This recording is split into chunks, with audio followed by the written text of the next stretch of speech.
E aí, pessoal, beleza? Caraca, eu tô aqui 2h53 da manhã e eu fazendo um videozinho para fazer revisão aqui. Mas vamos lá. Vou fazer uma revisão rápida sobre liquidação de sentença no processo de trabalho, beleza? Vou partir do princípio de que a gente já conhece todo o processo de conhecimento no processo de trabalho e a gente já tem uma sentença exarada dentro desse processo de conhecimento, beleza? Essa sentença, seja ela em qualquer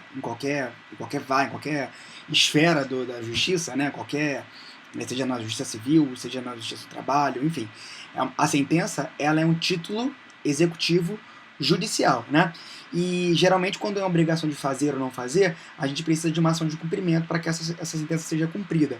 Quando essa sentença envolve um valor, né, a gente fala que esse título executivo ele está ilíquido, né? Então ele precisa ser liquidado, o cálculo precisa ser reiterado, ratificado pelo juízo, para que a sentença em si possa ser cobrada, né?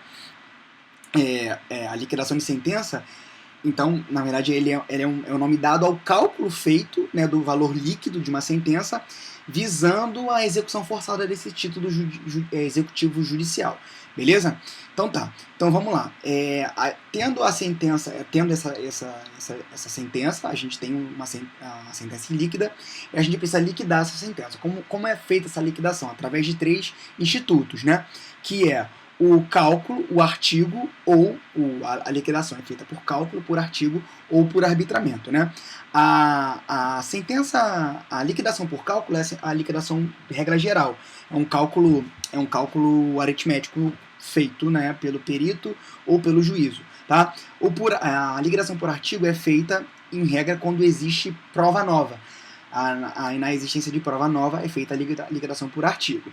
E por arbitramento é quando não tem um cálculo preciso, ou enfim, envolve uma conta mais complicada e a gente precisa, o juiz precisa convocar um perito para que faça esse cálculo por arbitramento, beleza? Então, partindo do princípio que esse cálculo foi feito, elaborada a conta, essa sentença é liquidada através de uma...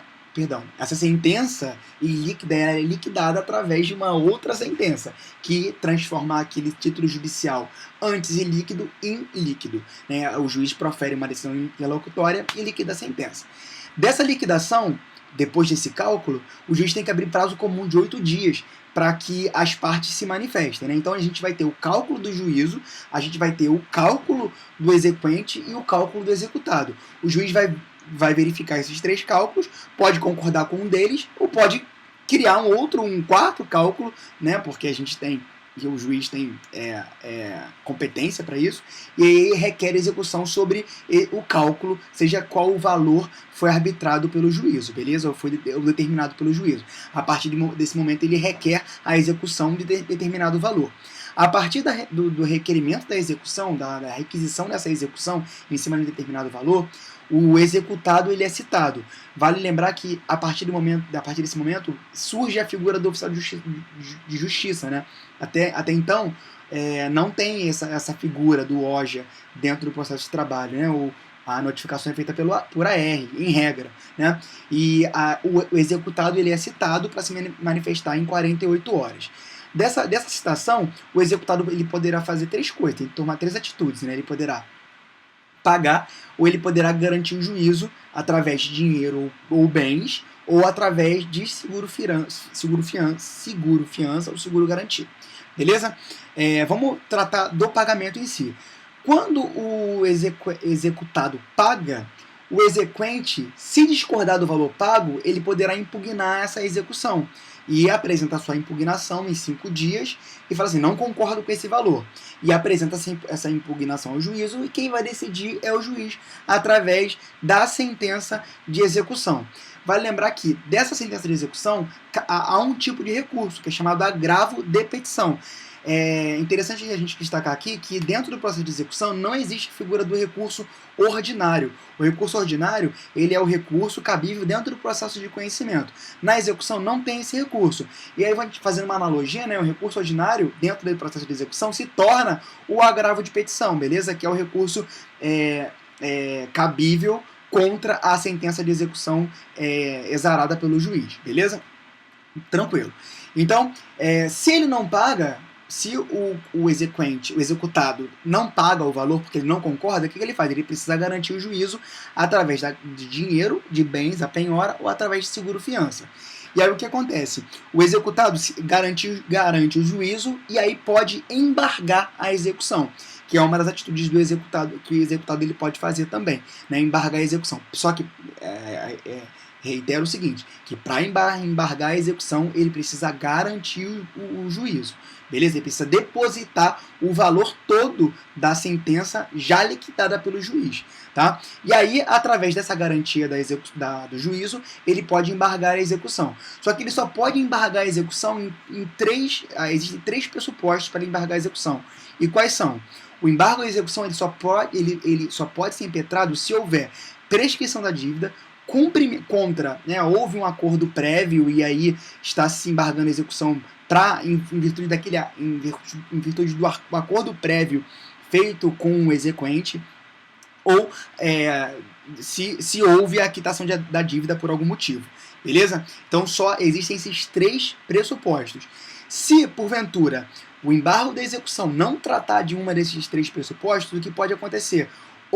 O exequente ele pode, em 5 dias, impugnar a execução, tá? Então, o que acontece? A gente já viu nessa linha do tempo que é o seguinte, o executado ele pode embargar a execução e o exequente ele pode impugnar a execução, certo? Em 5 dias. Não são propriamente recursos, mas são atitudes em que o exequente e o executado podem ter, tá? E aí, da impugnação à execução, que essa impugnação em si ataca o embargo à execução, o nome é impugnação à execução, parece que está impugnando a execução em si, mas não, o exequente está impugnando o embargo à execução. O juiz dessa impugnação, o juiz exara uma sentença, que é a sentença de execução, que é a mesma sentença se houvesse o pagamento, beleza?